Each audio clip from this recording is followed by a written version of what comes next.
who's going to be a little wimp or a simp. No woman wants that. So if you want to keep them around, I would just get right to the heart of the matter. Look, sweet little Elisa has had to do this to me.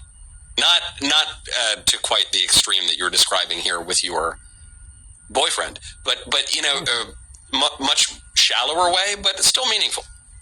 On Friday nights, when we're trying to figure out what to eat, I don't know, whenever we want to go out to eat, and Elisa says, Mac, what do you want to have for dinner? And I say, I don't know, what do you want to have for dinner? I don't know.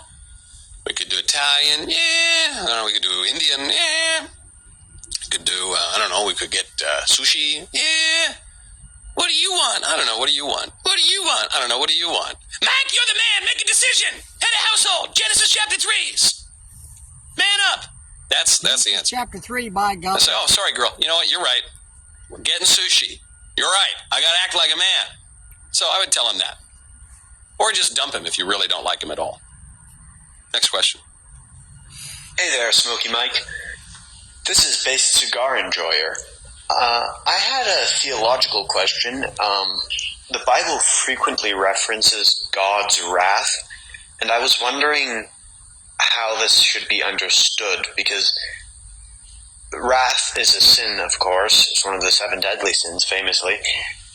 And I was wondering if it's the case that it's not a sin for God because God is perfectly free in his nature, or if it's more a matter of there being a misunderstanding of the word wrath, or maybe not a broad enough understanding of the word wrath in different situations, similar to with how pride can also mean filial love for your country or something like that, or if it's maybe a mix of both or something else I'm not seeing.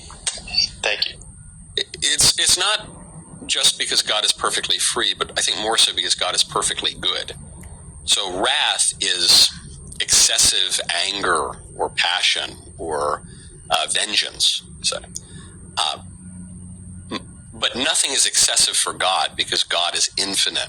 So how about pride? Well, let's go to the deadliest of the 7 deadly sins. Can God be prideful? God can't be prideful because pride is excessive love of one's own excellence.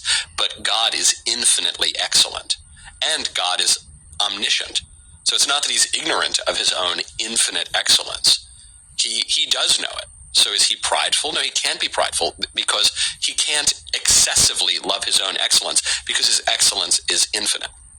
And his love is infinite too. So likewise with wrath.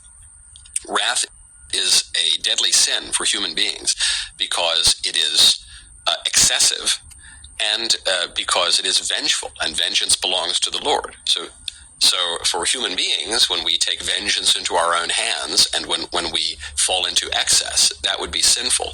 But vengeance properly belongs to the Lord, and God cannot fall into excess because he's infinite and perfectly good. So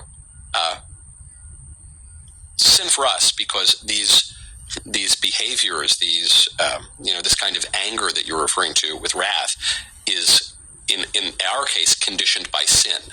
For God, of course, not at all conditioned by sin because God is perfect and without sin. Next question.